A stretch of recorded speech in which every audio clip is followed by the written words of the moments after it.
The year is 2030. Picture this for a second. You are the supreme leader of a hostile superpower.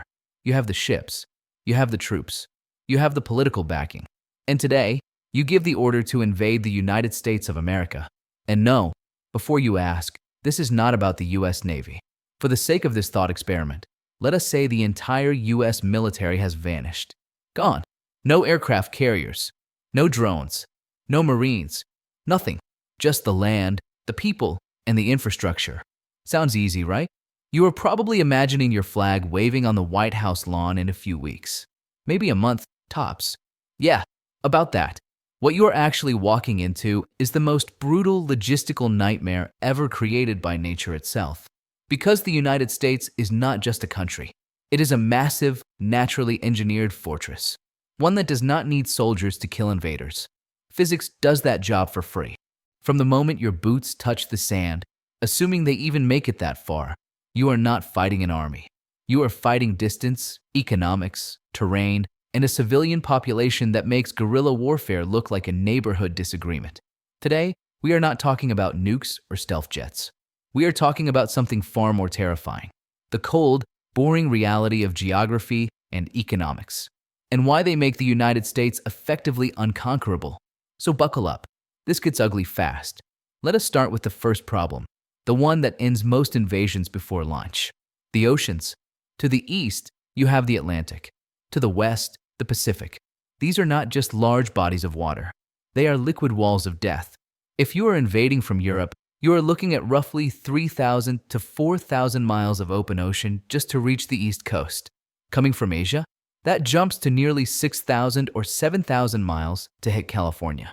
Now let us put that into perspective. During World War II, the Allied invasion of Normandy crossed the English Channel. At its widest point, that channel is about 100 miles, sometimes much less. That invasion took years of planning, millions of tons of supplies, and the combined industrial output of multiple superpowers. And that was for a stretch of water you could almost swim across on a calm day. Now imagine doing that again. But instead of 100 miles, your supply line stretches 6,000 miles. Let us say you want to land a force that can actually hold territory. Military planners usually argue you need overwhelming numbers, but let us be generous. Let us call it 500,000 troops. That is already a small number to occupy a country of 330 million people spread across nearly 4 million square miles. And you are not just shipping people. You are shipping food, ammunition, medical supplies, spare parts, and above all, fuel. A modern armored division burns through hundreds of thousands of gallons of fuel every single day.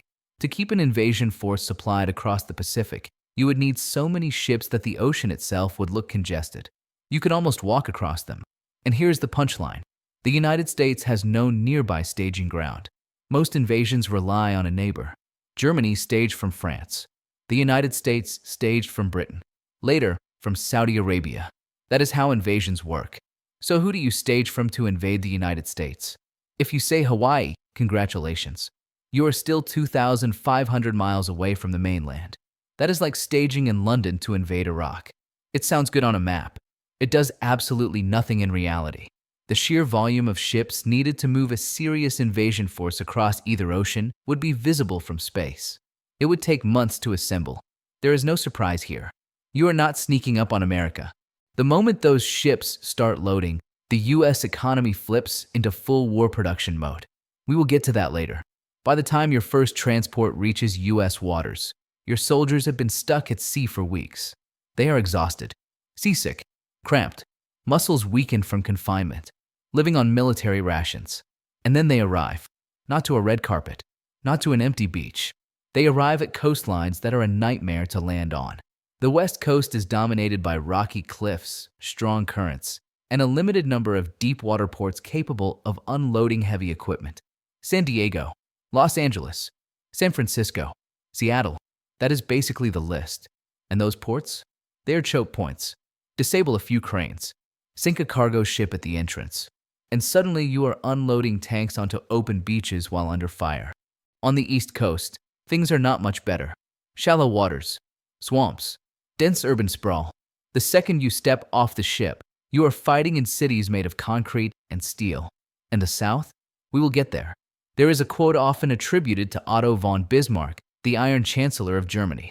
He supposedly said that God has a special providence for fools, drunkards, and the United States of America.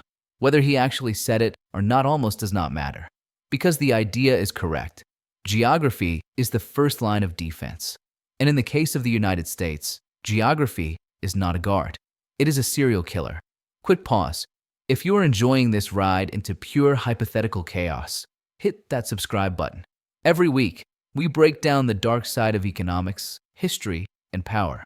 Also, drop a comment below. If you absolutely had to choose a landing spot for an invasion, where are you going? Florida? California? Texas? Quick spoiler. Texas is a suicide mission. All right, let us keep moving. Number 2. The neighborhood from hell. Canada and Mexico. So the oceans are off the table. You are clever. You are a strategic mastermind. You think, fine, I will not land directly by sea. I will go through Canada or Mexico and drive in. Congratulations. You just outplayed yourself. Let us start up north. Canada. You land in Canada. Fantastic. Welcome to the Canadian Shield. If geology is not your thing, here's the short version. Millions of square miles of exposed ancient rock, endless swamps, countless lakes, dense forests, brutal cold. This is one of the worst places on Earth to move tanks and heavy equipment. There are very few roads running north to south that can actually support large armored columns. And there is a reason for that. Nobody lives there. It is too cold. The ground is too hard. The infrastructure simply does not exist. Maybe you land in Vancouver and try to move down the west coast. Bad idea. You are immediately funneled into the Cascade Mountains. Narrow passes, tight valleys, perfect choke points. A small defending force with explosives could collapse an entire convoy with a single landslide. Okay, so maybe the east. Halifax, Montreal. Now you are marching through the Appalachians and the dense forests of New England, probably in winter. And remember, winter saved Russia from both Napoleon and Hitler. North American winters are not exactly forgiving either. Your supply lines freeze. Vehicles break down. Tanks sink into mud during spring thaw. And all of this while trying to occupy Canada, a country that is culturally and politically just as hostile to you as the United States itself. All right, north is out. So let us go south. You land in Mexico and push north. Welcome to the Sonoran and Chihuahuan deserts. This is not just hot sand. This is terrain that kills people who try to cross it with a backpack. Now imagine dragging an army, tanks, fuel trucks, and artillery through it. Water is scarce. Heat is brutal. The environment alone will start thinning your ranks. But terrain is not even the biggest issue here. The border is. The US-Mexico border is roughly 2,000 miles long. But where can you actually drive a tank across? Not many places. Huge sections are blocked by the Rio Grande, which acts like a natural moat. Other stretches are unpaved wilderness. And once you cross, you are not in the heart of America. You are in the Southwest. Texas, Arizona, New Mexico. From a logistics perspective, the distances are insane. Cross at El Paso, and you are still roughly 1,400 miles from Chicago. About 1,700 miles from Washington, D.C. You are dragging supply lines across thousands of miles of open desert exposed to the elements, with almost no infrastructure to steal or repurpose. There are no dense clusters of cities to loot for supplies. Major metro areas are hundreds of miles apart. Then there is rail. While North American rail gauge is standardized, Mexico's rail infrastructure, even though improving, is not built or maintained to support the rapid movement of millions of tons of military hardware northward. That means trucks, and trucks need fuel. Where are you getting it? The United States is the largest oil producer on Earth. If they choose to scorch the earth, destroy refineries in Texas, cap wells in the Permian Basin, congratulations. You are driving an army into a desert with no gas stations. History is very clear on this. Invasions fail because supply lines snap.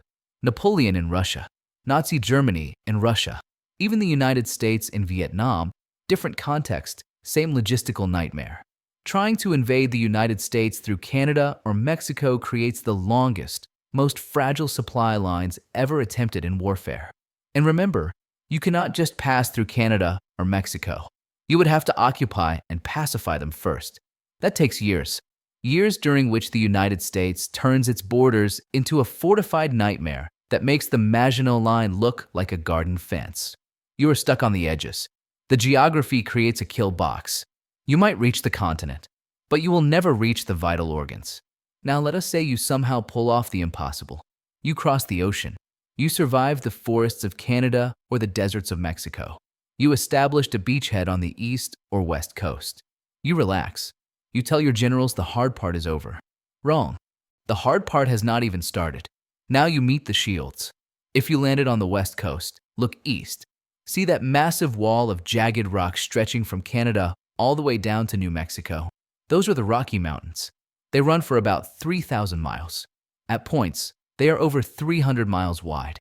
Peaks rise above 14,000 feet. There are very few usable passes.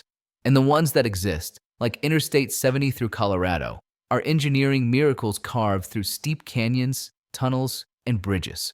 In a defensive war, no one needs to fight you head on. They just need to blow the Eisenhower Tunnel. They just need to drop a few bridges in Glenwood Canyon. And your entire invasion grinds to a halt. Suddenly, that multi-billion-dollar invasion force of yours is sitting still, parked on Interstate 70 like it is rush hour, boxed in by vertical cliffs on both sides. And do you know who is up on those cliffs?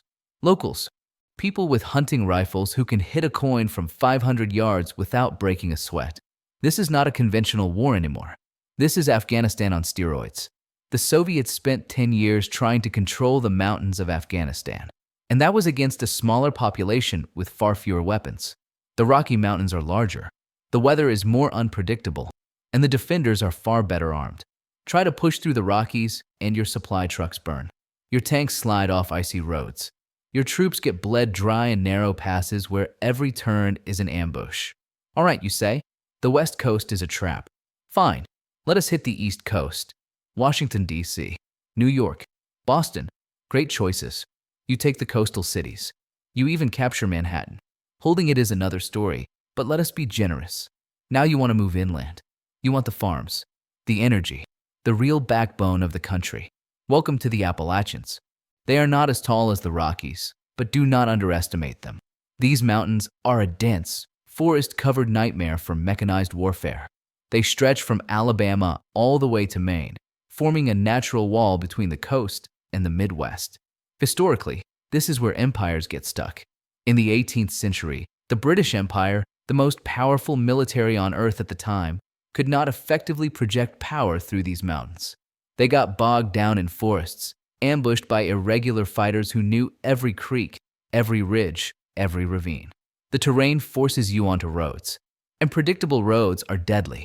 Predictable roads mean improvised explosive devices. If you are driving a convoy through West Virginia or Kentucky, you are moving through a bowl. The roads snake through valleys.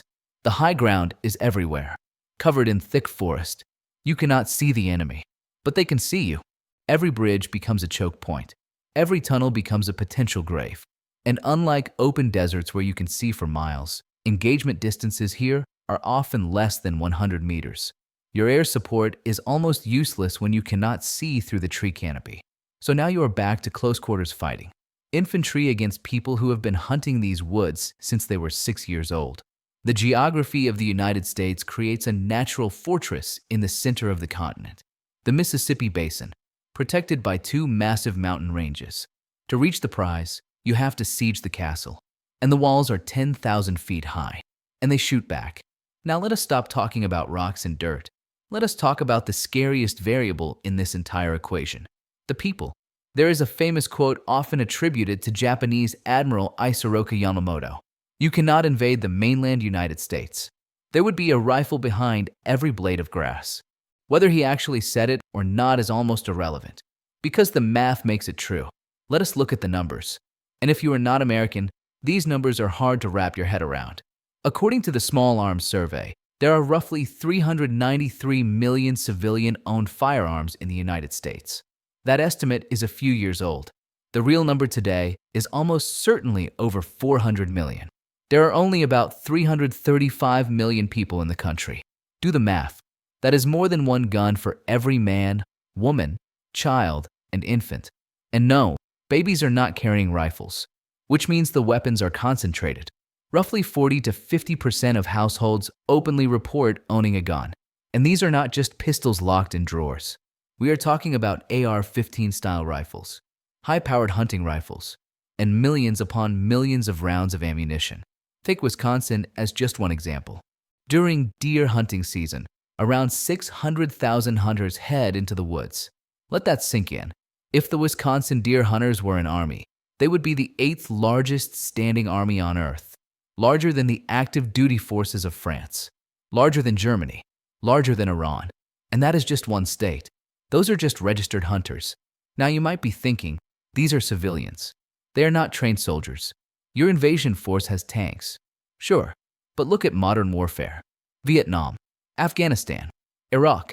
How well did heavy armor perform against a decentralized, motivated insurgency armed with small arms and improvised explosives? Not well. And those insurgents were often using worn-out rifles and limited ammunition. An American insurgency would be the most well-funded, well-equipped guerrilla force in human history. You would not just be fighting rebels. You would be fighting combat veterans. The United States has been at war for much of the last 20 years.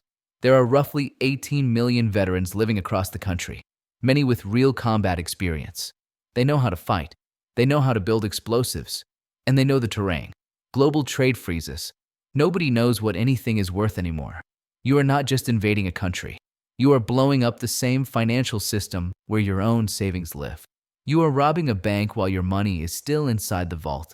And that brings us to another nightmare. Technology and intellectual property. Where are your servers? Where is your cloud? Amazon Web Services, Microsoft Azure, Google Cloud. A massive portion of the physical backbone of the internet lives inside the United States. If you start bombing data centers in places like Virginia, where an enormous share of global internet traffic passes through, you are not just knocking Americans offline. You crash your own banking systems. You shut down your own military communications. You blind your own satellites. Congratulations. You just unplugged yourself. And then comes the brain drain. In a real invasion, the United States would not leave its talent behind for you to loot. They would run Operation Paperclip in reverse. The smartest engineers, nuclear scientists, artificial intelligence researchers, they get evacuated to allied countries by plane, submarine, whatever it takes. They take the encryption keys with them. They take the source code. They take the blueprints. You conquer Silicon Valley and find empty offices and dead servers. The value was never in the buildings. It was always in the people and the systems they built. And those systems come with kill switches. By invading the United States, you are shooting the pilot of a plane you are also riding in. The crash does not just destroy America. It drags your country down with it. Now let us talk about the final problem. The quiet one. The most boring and most deadly defense of all. Governance. Invading is hard. Governing is worse. The United States is not one country. It is 50 countries wearing a trench coat and pretending to agree on things. In many places, you take the capital, remove the leader, and the war is over. The police switch sides. The army stands down. That does not work here. The president does not control daily life in the states. Governors control the National Guard. County sheriffs control local law enforcement. And there are over 3,000 counties in the United States, each with its own sheriff, its own police force, its own laws, and its own stubborn pride. You capture Washington, D.C., and nothing magically stops. The governor of Texas does not surrender. He probably declares himself president of the Republic of Texas and mobilizes state forces. California does the same. So does Florida. So does everyone else. You are not fighting one government. You are fighting 51, 50 states plus the federal structure, and thousands of local jurisdictions underneath them. And then there is the American mindset. This is a culture built on telling authority to go to hell. Americans argue with their own government over parking tickets. They protest laws they voted for. Now imagine how they react to a foreign occupier. You would face malicious compliance, sabotage, strikes, civil disobedience on a scale never seen before. Power grids fail at the worst possible moments. Water systems mysteriously break. Roads clog with accidents. Nothing works when you need it to. You spend more money trying to police the population than you could ever extract in resources. It is a negative-sum game. The longer you stay, the poorer you get. So let us recap your brilliant invasion plan. First, the oceans. thousands of miles of water just to reach land. Second, the neighbors. Frozen Canada or burning Mexico, stretching your supply lines to absurd lengths. Third, the geography. Mountain ranges that turn tanks into scrap metal. Fourth, the people. A population armed, trained, and motivated to resist forever. Fifth, logistics. A continent designed to snap supply chains in half. Sixth, the economy. When the war and collapse the global financial system, including your own. Invading the United States is not a military campaign. It is a suicide note, a logistical impossibility wrapped in geographic insanity and deep fried in economic collapse. The United States does not remain unconquered because of a massive standing army. The land does most of the work. The Atlantic and Pacific are the walls. The Rockies and Appalachians are the towers. And the people are the garrison that never sleeps. So to any aspiring superpower watching this, do not try it. Not because you are kind, not because of international law, but because you will lose. And you will lose badly. That is the reality of American geography, the ultimate cheat code in the game of civilization. If you enjoyed this dive into hypothetical chaos, hit the like button. It helps more than you think. Subscribe if you want more breakdowns of geopolitics, economics, and history. And I want your opinion. Which state would be the hardest to conquer? Florida with the alligators? Alaska with the cold? Or New York with the attitude? Drop it in the comments. I will be reading the best ones. Thanks for watching, and stay safe out there.